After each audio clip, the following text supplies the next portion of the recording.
welcome to Quarantine Cooking with Rob. So today I'm gonna make Southern South chicken and dumplings. I'm always posting pictures of food on Facebook and showing y'all everything that I do.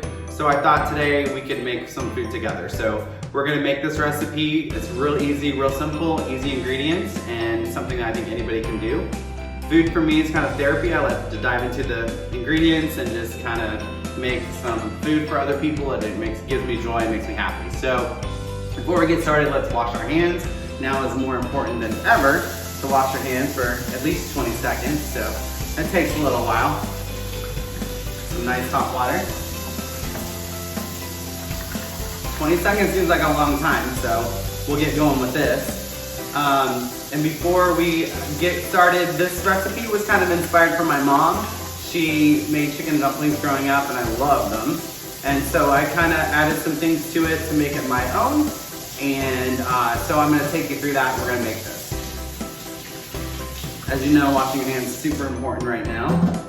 And we'll get started here and go through all the ingredients that you're gonna need to make this. They're all simple, easy to find, and nothing overcomplicated at all. So the first thing that we have up there is chicken broth. I got some organic chicken broth, and the broth is nice. It's got a lot more flavor than stock, in my opinion. And then I had to go with a rotisserie chicken. The store right now, the Kroger that I went to, didn't have any chicken breasts at all. So we're gonna actually make a shortcut version. So this recipe is only gonna probably take about 30 minutes to cook. So that's pretty awesome. The next ingredient is better than bouillon. I love this stuff. It's kind of a chicken base that you can add to a lot of recipes. I use it in the chicken and dumplings, chicken and noodles, a lot of different things if you want to use this instead of the bouillon cubes. We have bay leaves here. You don't have to use these, but I think it gives some nice flavor as the soup kind of simmers, and then you take those out before serving. Butter, you can never go wrong with. Obviously, you gotta have that in everything. An onion there, kind of a sweet onion. And then this is one of my favorite ingredients that a lot of people don't use, but it's white pepper. So it gives a smokier depth to the dish. Salt, pepper, and carrots, celery, and then we have some curly parsley. I like flat leaf parsley as well, but sometimes I get confused and buy cilantro on accident because they look the same. You can use whatever milk that you want. I have 2%. And then Bisquik. This is actually the mix that we're gonna make the dumplings from. So we'll get started. Okay, we're back.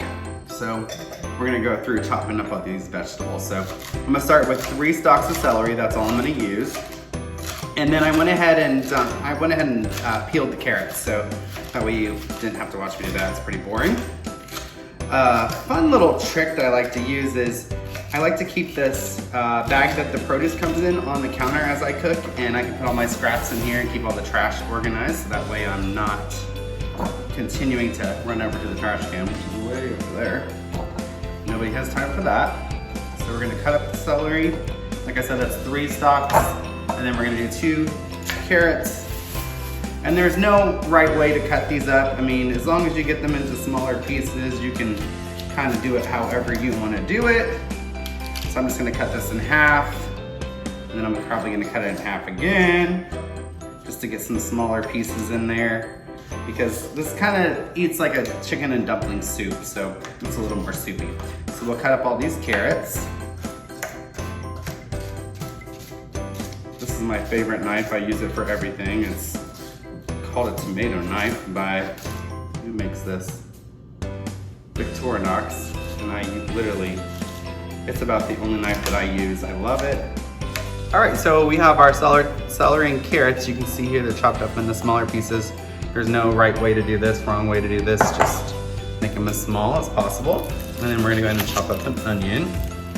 I kind of like to cut the ends off. I like to then cut it right in half. Discard those pieces. Take the top part off. Take the other top part off. And you can cut this pretty quick. All right, so then we'll get this going.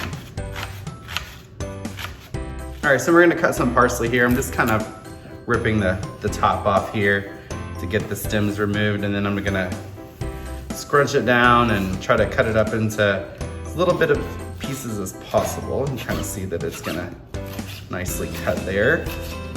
And I like to use this. What's fun is I like to mix it into the dumplings as well as then in the soup as it cooks. And then I always save some for garnish because I think the pop of green makes everything look great. All right, we're back. So, like I said earlier, I had to buy a rotisserie chicken because the store didn't have any chicken breasts. So if we would make this recipe with chicken breasts, we would have used our chicken broth for about 20 to 25 minutes. We would have brought it to a boil, bring the temperature down a little bit so that way we cook the chicken all the way through. But instead, I took apart the rotisserie chicken and I used gloves because I think it's nasty. But I'm gonna show you a fun hack with using your KitchenAid mixer on how to shred this all up. So I'll show you how to do that. All right, so I'm using the paddle attachment here and I'm gonna go ahead and turn my KitchenAid mixer on and I'm gonna put it on about 4 to 6 and it's gonna kind of get a little crazy and basically it's gonna shred this chicken up. That way it's in smaller pieces for the soup. All right, you can see this comes out to a nice shredded consistency and it only took me about 30 seconds. So if you've ever made pulled pork or anything like that, this is a nice trick to use. I'm gonna be tipsy after this. I haven't had anything to eat. All right, so we're gonna get started cooking. So we're gonna light our stove and I'm gonna add 2 tablespoons of butter. Get that going. That way I can kind of saute the celery, carrots, and onion in this large pot. So you wanna use a pretty big pot because we're gonna be using a lot of liquid and we wanna be able to drop the dumplings down into it. All right, so I'm gonna go ahead and add in celery, carrots, and onions. We're just gonna saute these a little bit to get some flavor going and kind of get them flavored.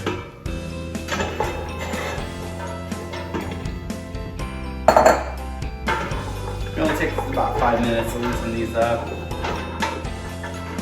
All right, so as we're sauteing these, we're gonna continue to saute this till they're done. I'm gonna go ahead and add some salt and pepper, just a little bit, just to kind of get the flavor going. I always season my food as I go. I don't just dump it all in at the end. I like to let it seasoning as we go. We're gonna mix together our Bisquik mix.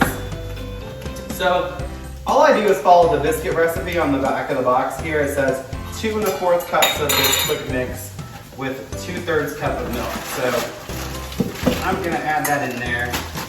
That's all that we need.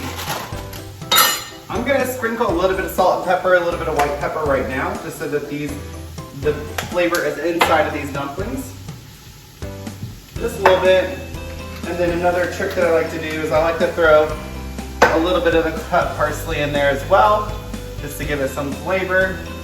And then mix that all together. That's why you wanna make sure that this is nice and chopped up into small pieces so that way it's in a couple of the dumplings that you're having. And then we're just gonna mix that together.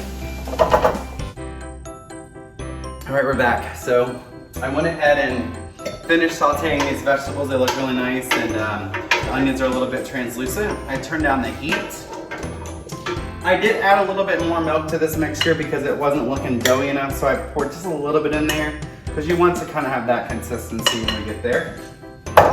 I'm gonna go ahead and add in my shredded chicken here because these vegetables have been sauteed in butter.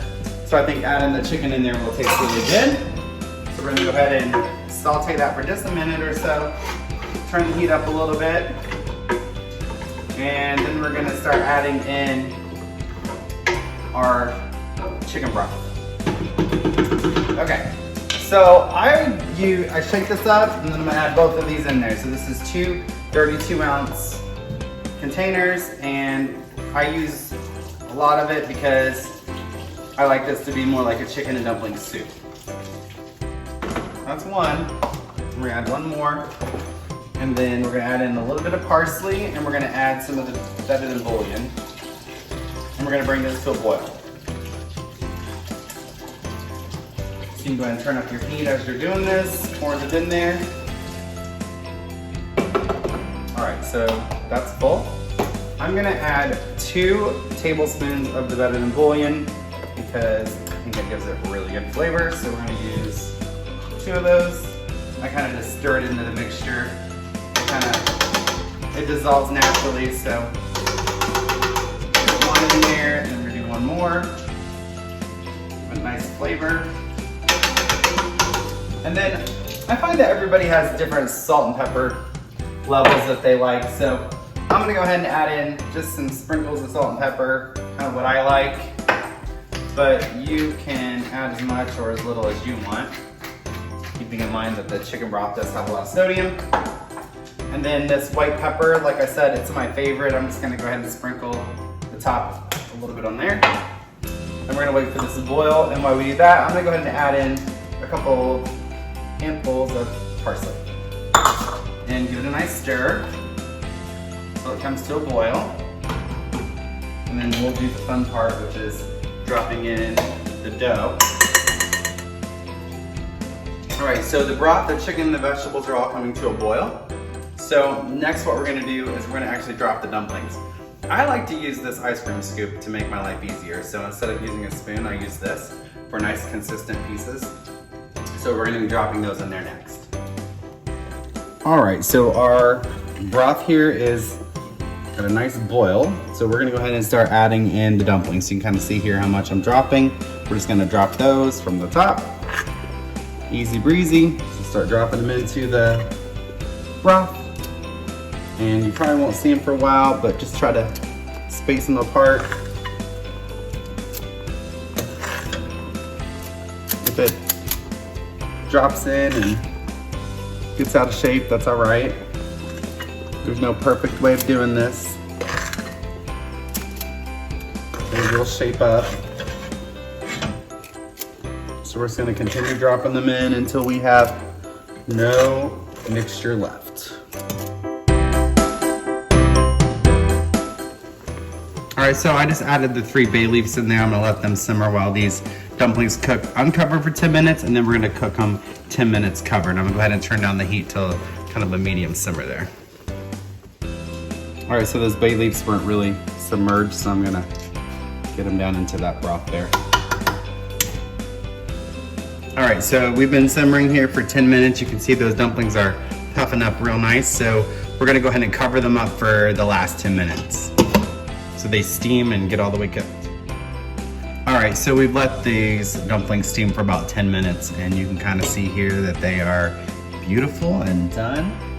All right, so we're gonna go ahead and plate this up. So I'm gonna put a couple of dumplings in each bowl here, and then while we're doing that, we're gonna be on the lookout for those bay leaves, so we make sure that those don't end up in the dish. So you can kind of see these dumplings are beautiful, nice and puffy and large, so we're gonna add those in there.